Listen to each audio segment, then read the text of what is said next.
CountryWide CONNECT with Andy Thompson and Sarah Perriam-Lampp.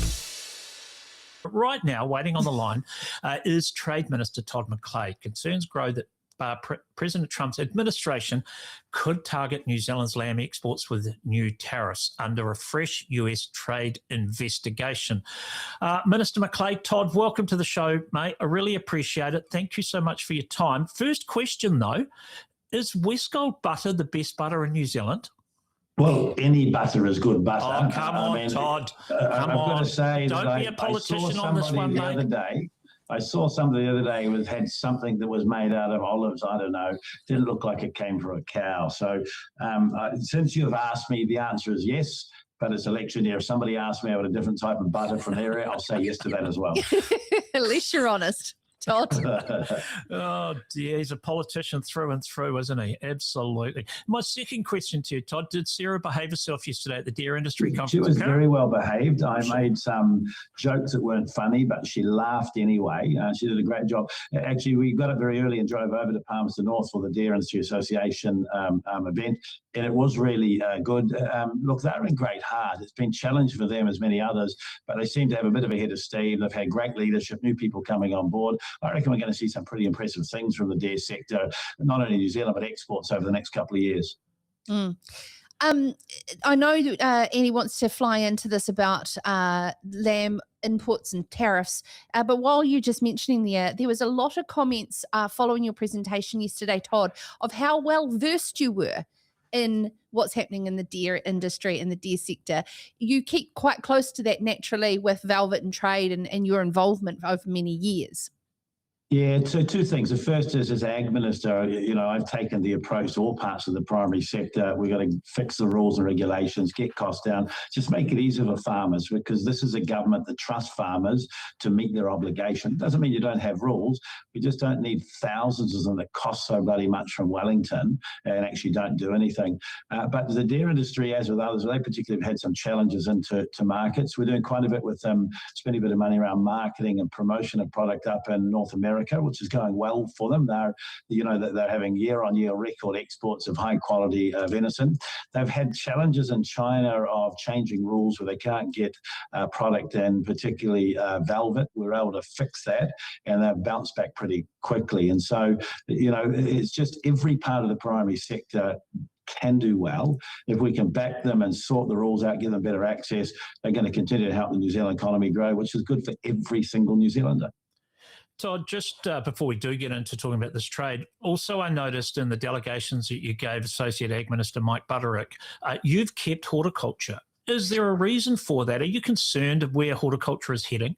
No, it's a real success story. I had given that to Nicola Grigg as a particular delegation, but when I sat down to talk with Mike, the areas that we need particular focus, I sort of pointed that direction. So arable, as an example, arable growers around the country have been doing it tough for a while. They now have a minister that is solely going to focus on their sector, a bit like what I did with Mark Patterson and wool, and a few other areas, water storage and security, catchment groups. I tell you another really big one is around organics. I think there is some real inroads we can make around that in the future, and I want Mike to really sort of look at some of those rules and get stuck in. It's a choice thing, but we know that it can grow.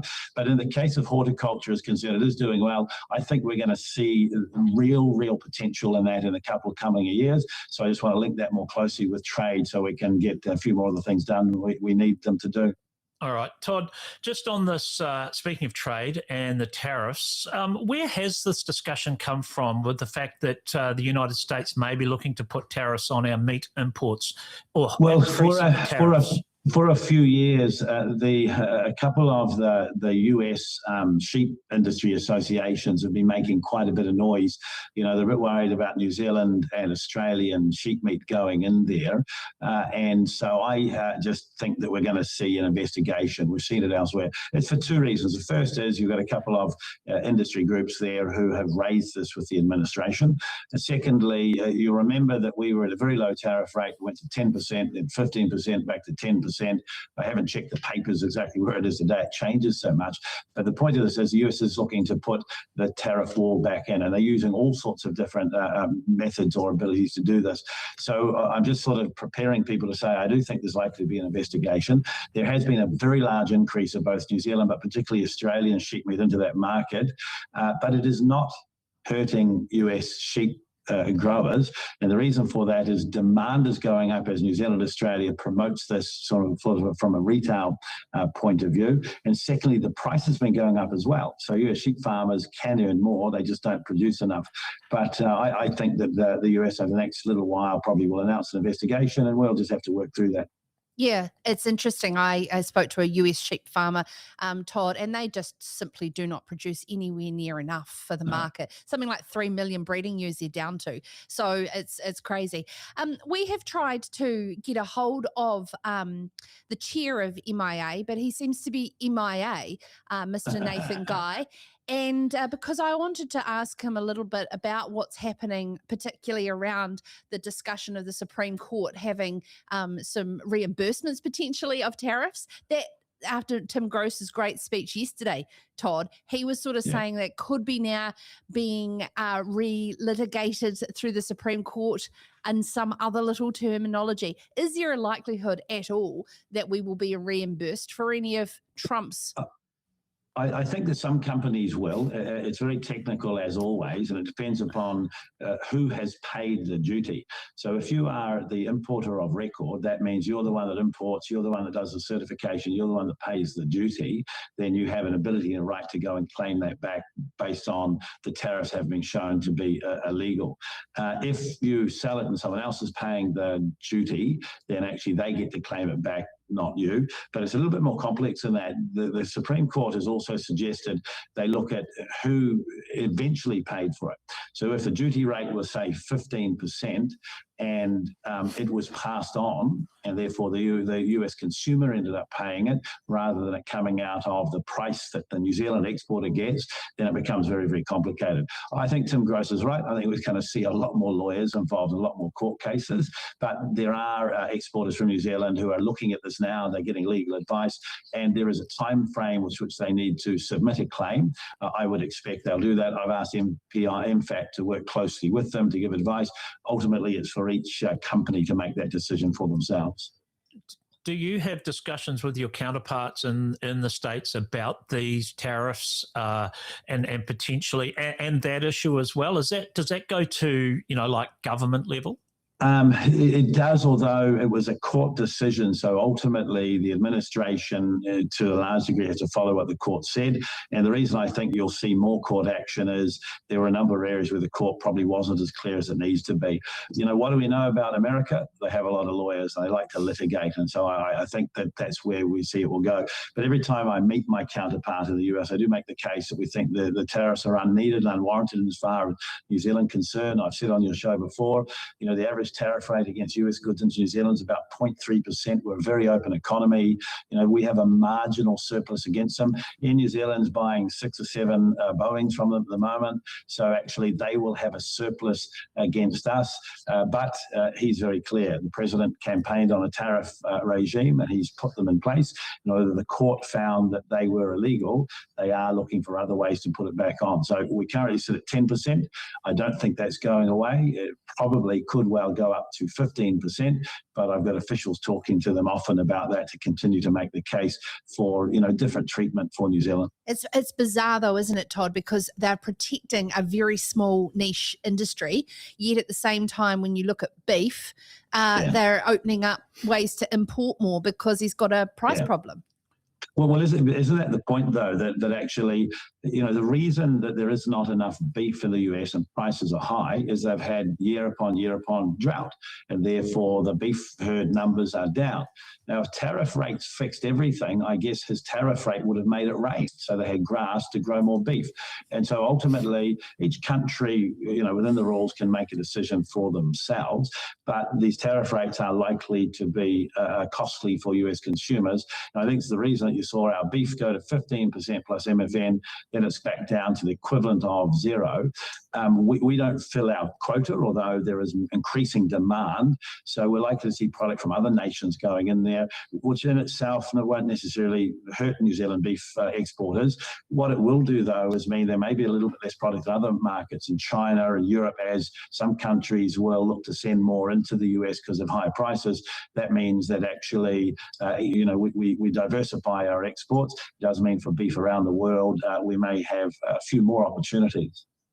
Todd, just to change tack slightly here, just before we go, we're hearing some terrifying predictions for an El Nino this year. Are MPI doing any preparedness work on this? Because all the work that I'm seeing, everything that I'm reading is talking about, and I'm old enough to remember this, an El Nino in 73, 74, 96, 97, 83, 84, and 87, 88. They were major, massive effects on the New Zealand ag sector. Are we prepping? Is MPI doing any work on this?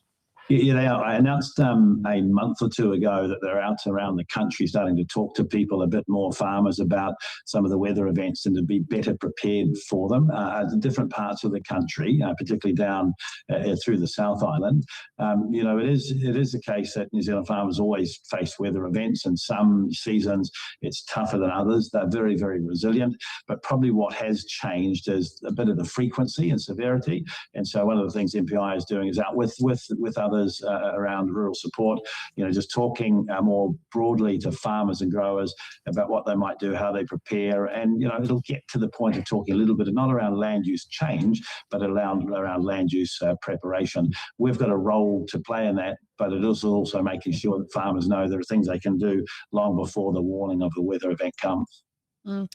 Thank you very much, Todd. Appreciate your time. You're a very busy man, and I know that it was very well appreciated having you in person yesterday at the Deer. You're very welcome. One last thing I was going to say, if I may, in as far as if we do end up having some sort of extra price on our lamb into the US, there's nothing too much to worry about. The free trade agreement with India takes a tariff rate from 33% to zero. And did you know, whilst there are a lot of vegetarians in India, there are 1 billion people that also eat meat. So at the moment, they're getting too much Australian lamb. Ours is so much better, and our animals are happier and healthier. I reckon the Indians will take up anything that we find a bit hard to put into the US. Yeah. Sheep is still dumb, though, Todd. If you've ever run them through a race, they might be happy, but they're still dumb. Tastes good, but still dumb. I just couldn't agree with that at all. In fact, I see Andy nodding his head. I've changed my mind about what the best butter is. Oh, here we go. Well, we go. Rightio. Thank you very much, Todd. Maybe Sarah, yes, Sarah, my co-host, maybe we get Todd in when we have our butter blind taste test. Yes, with cheese rolls, of course, in the South Island, Todd. You've got to have. Do you know, when as a kid, and I still do it now, you get cold chicken and you put salted butter on it. You don't need the bread. It's not good for the heart, but it's good for the mind. Oh, that's a good health lunch tip for those who are starting to get a bit hungry. Thank you, Todd, Honourable Todd McClay, Minister of Agriculture. Oh, goodness, it's so long. Trade, forest, horticulture, it goes on. Thanks for your time. CountryWide Connect with Andy Thompson and Sarah Perriam-Lampp.